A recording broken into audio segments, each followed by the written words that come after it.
Cowboys rookie running back Ezekiel Elliott was criticized by his owner and head coach after he visited a marijuana dispensary during the Cowboys' trip to Seattle to play the Seahawks in the preseason. Elliott addressing the situation yesterday. I seen it walking around and I was curious. I didn't really think about what the repercussions could have been. It wasn't like I was trying to hide anything. I took pictures with people. It wasn't like I was up to no good. I was curious. I didn't think I was doing anything wrong. I wasn't breaking any law. It was a bad decision, something I shouldn't have done. Max? Yeah. Does Elliott owe the Cowboys an apology? No.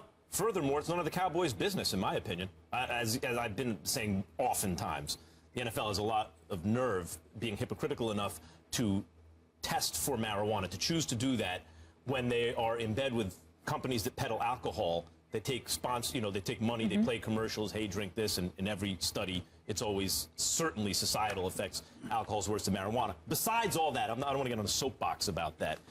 Ezekiel Elliott was in a state in which dispensaries are legal. He went to visit a dispensary. He didn't purchase any marijuana.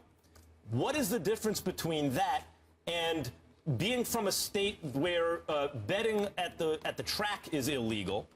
You play for the Vikings or the Colts or the Falcons or the Chiefs, any state where you can't bet on the horses, and you go to a track, to watch a horse race, and there's betting there, you don't bet. It's the same thing. Why should he feel bad about going somewhere and checking it out? A perfectly legal establishment in a state in which it's legal when he is not partaking, when he is not buying it or doing anything illegal. To call it an innocent mistake is one thing, but I don't even see how it's a mistake.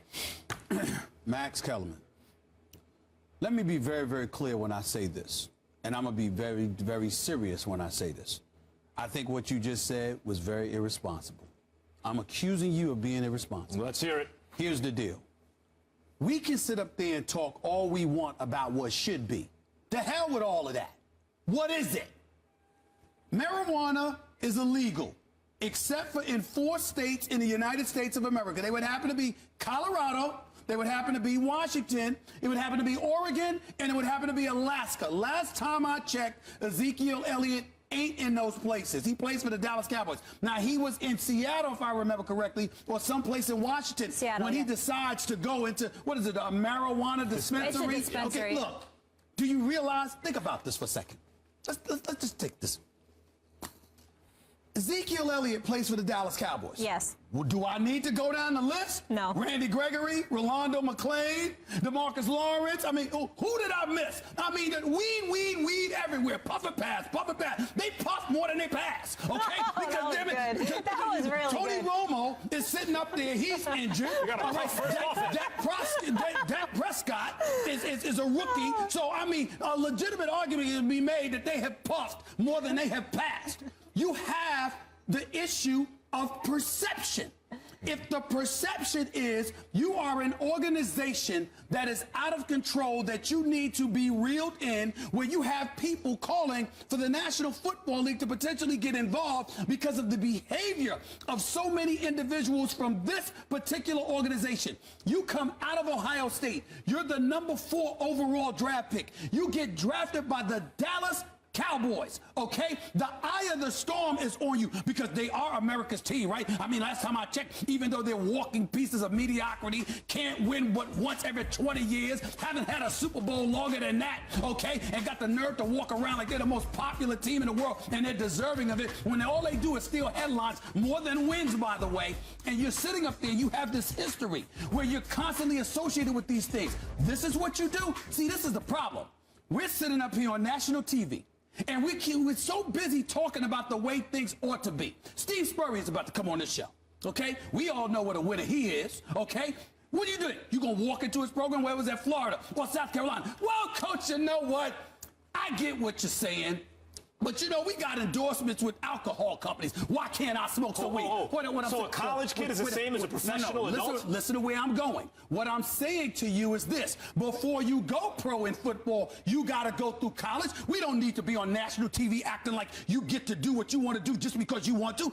I'm not sitting there and saying to you that weed should be something that's tested for. What I'm addressing is the reality of it. Okay. If you know That's what's required of you. What the hell are you Where's doing? the irresponsible? I'm irresponsible. Where's the irresponsible? Because you're sitting up there talking about how they shouldn't even be tested. Right. And Which by you just the way, agreed with? and by the way, well, no, because this is my point to you. That's not the point. It doesn't matter whether I agree with you or not. The point is, it doesn't matter because the rules say what they say. You're Ezekiel Elliott. What do the rules say? Well, excuse me, you can't use marijuana and wait a minute. And the perception. You said it was legal in 4 states, right? And was he in one of those states? Yes. Okay. But Did he break the law? Time out. Who was he with? Did he break the law? Who was he with? Who was he? He was there. He was on a road trip. He was on a road trip with the Dallas Cowboys. He's a member of the Dallas Cowboys. So does the league test to see if you've visited a dispensary but not bought or smoked marijuana? If I'm the league, you know what I could do? What test is that? If I'm the league, you know what I could do? What? I could decide that I'm going to test you. I'm going to test you. You see what I'm saying? I could decide that. Well, not and only if he that, tests clean, he's fine. time out. There's also the issue of the headlines having another one of their players associated with weed. How does that benefit the Dallas Cowboys? So let me ask you this. How does that benefit the Dallas Cowboys? Let me ask you this. How is that different than if he was reading High Times magazine? Would that also be a bad thing if he was reading a magazine? Because what's the difference? He's in a state where the dispensary is legal. He visits it, doesn't buy it, doesn't smoke it, and he did something wrong. Reading a magazine. What's the difference? What I'm saying to you is this. It's associated with weed. You're on a road trip. Can he listen to Snoop? If he has Snoop in his earbuds, did he break some unwritten rule? You can sit up there and use that as an example. But I gave you a bevy of examples of Dallas Cowboy members who have violated league policy. But that's not him. But the problem is that you are reminding everybody of that by doing what you did. Excuse me, did he apologize? He did. So why he apologize? Because he's a rookie and he's trying not to make waves. Exactly. So what the hell you doing for the first place for? He wasn't thinking it would make waves. And my point is it shouldn't be making waves. He wasn't thinking. No. So you're not thinking, as a Dallas Cowboy, that you going into a weed dispensary is going to make waves? Really? Not the most. Really? Let's put it this way. In Madden, if he was a quarterback, his quarterback awareness wouldn't be the highest rated of all time. For sure. All right. But if you go to a state where something is legal and you go to observe it and don't even partake or interact in any transactions in that establishment, you have to apologize for that? Okay, NFL apparently controls every part of your life. And by the way, it's just a learning trip. By the way, because I know we got to go. Just going to learn. Listen, Check it out. By the way, listen, you don't go to McDonald's and just smell a Big Mac. You're looking to buy it, okay? Here's the reality of the situation. If you're going to a weed dispensary, chances are you're interested in some weed. Okay, I'm just saying. I mean, far be it for me to deduce, to exercise a speck of intelligence and deduce that might have been your intention. Yeah. Good luck with that. Good luck with that.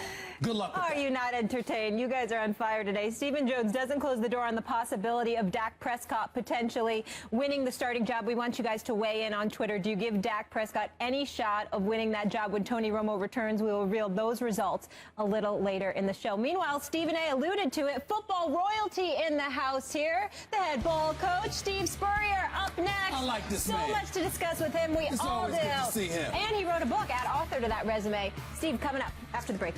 Hello. They're out of control today. We need you to...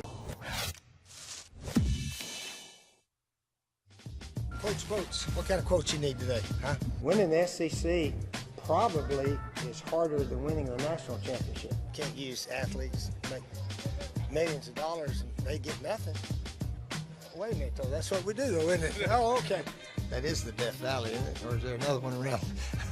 Yeah, there's 2 of them. That's right. There's 2 Death Valleys. Yeah, I forgot about that. Okay, we had a sorry practice for the offensive guys. They look pretty pitiful. We praise them, and then we yell at them. That's called coaching. First of all, I'm resigning. I'm not retiring. Get that part straight. Sorry practice, classic material. Our next guest is the only coach who has earned the winningest record at 2 different SEC schools, leading the Florida Gators to 6 SEC championships and a national title, along with elevating the South Carolina program to new heights. He's also the only person who has won both the Heisman Trophy as a player and a national title as a coach, along with playing and coaching in the NFL. And now he adds author to that lengthy resume. The head ball coach, Steve Spurrier, with us today. Thank you so much for being here. And we got your new book here, which we will discuss shortly if people can check that out there. But I want to start with the Heisman race since you've won one, right? Three clear candidates as of right now: Deshaun Watson, Leonard Fournette, Christian McCaffrey. Coach, who do you like? I like all of them. I really like Deshaun Watson, the Clemson quarterback. He's a class young man. Of course, I like McCaffrey, too. I mean, they all could win. Leonard Fournette, he didn't run far against Alabama, but against everybody else, now he went up and down the field. So I think whichever team, you know, wins their first 10 or 11 games and they're sitting there like that, well, he will be the favorite. You stepped away from the game as a coach after a 2-4 start last year, but the previous 4 years you won a bowl game and had two very successful years, three actually, 2011 and 2013, where you won 11-2 each year. I want to know how much, what is it like for you, rather, right now, watching the game and not coaching? Well, Stephen A., mentally, I prepared for this, I think. I really do. I knew I couldn't coach forever. Very fortunate to go 30 years as a head coach. People ask me all the time, how'd you last so long? And my comments usually, well, I didn't get fired is usually why. And and we won. We won. We didn't cheat. And hopefully the ability to get along with people helped me to last that long. But fortunately, my alma mater, University of Florida, got me back as an ambassador consultant. I get to hang around football practice a little bit. Coach McElwain, he'll ask me a few questions and I can make some suggestions, but that's about it. So anyway, so I got a team. I got the Gators, and you know, I still pull for South Carolina, pull for Duke. But Florida is my school now, and I'm fortunate to be associated with them. Why was it important for you to write the book now, Coach? Well, I heard one time somebody said, if you don't write your book and tell your story, somebody else will. So I've had a few books written about me. Most of them are really pretty good, but some of them are not all accurate. So this is, in my words, Buddy Martin, who's written some books with Terry Bradshaw and did one with Urban Meyer, is my writer. I've known him for close to 50 years. So it's an accurate book. It's my story. It's how a guy that somehow or another played 10 years in the NFL and somehow or another got to be a coach. You know, they don't have a coaching college or a coaching school where you go to learn how to coach. Here's my degree. I'm ready for a job. You got to know somebody to give you a job. And then if it doesn't work out very well, you better know somebody else that'll give you another job. And I was so blessed early in my career. I worked for two coaches that got fired, and I looked like I was finished. I didn't know anybody. But Doug Dickey hired me, and then Pepper Rogers, and then Red Wilson at Duke University. And why do I love Duke University so much? They hired me twice when they had no job. So that's one of my favorite schools, certainly. You talked about writing the book because if you don't tell your story, somebody else will. Talk to me first about what is it that you wanted people to know about you that they otherwise didn't know. I think, Stephen A., just how fortunate and blessed I was all the way through, really, my life. Growing up, a kid in East Tennessee, my dad was a Presbyterian minister. I always had small churches.